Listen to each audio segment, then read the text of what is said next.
घरोघरी मातीच्या चुली या मालिकेच्या 15 मेच्या भागामध्ये आपण पाहणार आहोत.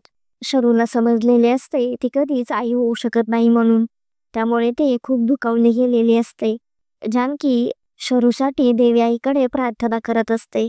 तेवढ्यात मंदिरामध्ये एक बाई तिचे डोके दगडावर आपटत असते. ती बाई जीव देण्याचा प्रयत्न करत असते. जानकी ते पाहते आणि त्या बाईला थांबवण्यासाठी जाते. ती बाई प्रेग्नेंट असते. तिला तिचे बाळ नको असते, म्हणून ती बाई जीव देण्याचा प्रयत्न करत असते. शरू जानकी आणि त्या बाईचे बोलणे ऐकते. शरू त्या बाईला म्हणत असते, तुम्हाला ते बाळ नको आहे ना, मग ते बाळ झालं ना की ते मला द्या. मी सगळ्यांना सांगेन ते बाळ माझं आहे म्हणून. शरू जानकीकडून एक वचन मागत असते.